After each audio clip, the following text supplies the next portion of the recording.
going to be reading a poem by Carol Anne Duffy from her 1999 collection, which is called The World's Wife, which is a book of poems written from the perspective of different historical and mythical figures' wives, and this one is called Mrs. Midas. It's written from the perspective of a wife of King Midas. I think it's a narrative poem that's it's got humour, but it's also got poignance, and it's like a story. Mrs. Midas. It was late September.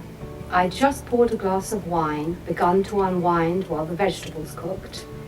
The kitchen, filled with the smell of itself, relaxed its steamy breath, gently blanching the windows.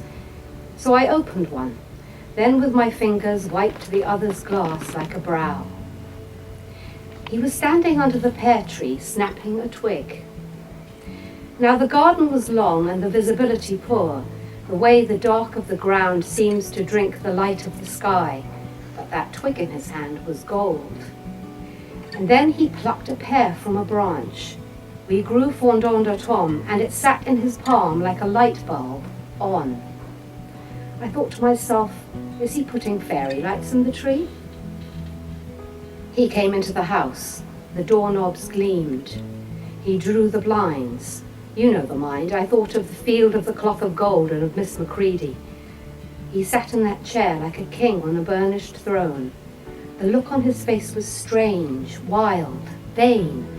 I said, what in the name of God is going on? He started to laugh. I served up the meal. For starters, corn on the cob. Within seconds, he was spitting out the teeth of the rich. He toyed with his spoon, then mine, then with the knives, the forks. He asked where was the wine. I poured with a shaking hand a fragrant bone-dry white from Italy, then watched as he picked up the glass, goblet, golden chalice, drank. It was then that I started to scream. He sank to his knees. After we'd both calmed down, I finished the wine on my own, hearing him out. I made him sit on the other side of the room and keep his hands to himself. I locked the cat in the cellar. I moved the phone.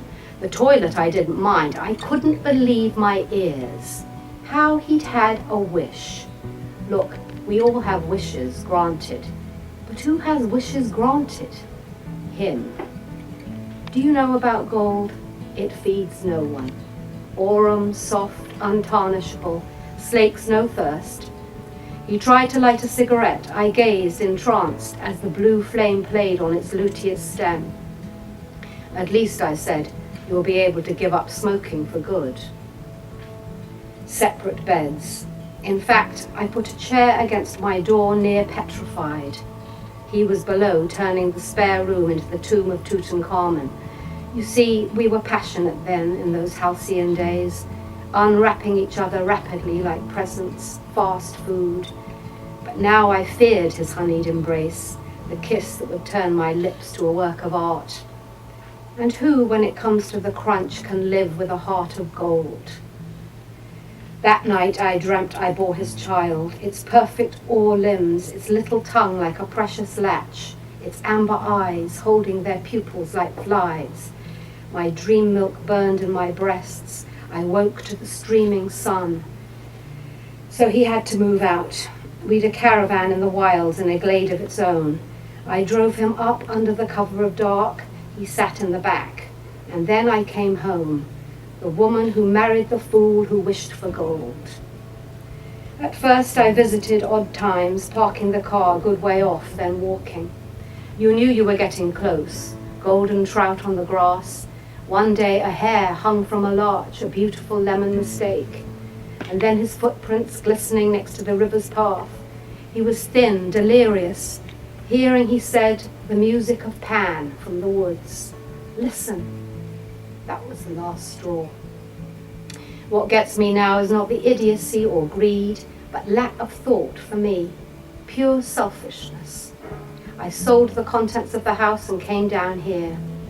I think of him in certain lights, dawn, late afternoon, and once a bowl of apples stopped me dead.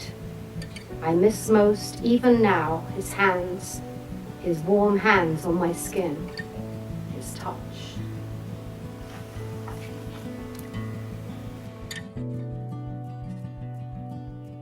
It's quite a good poem, isn't it?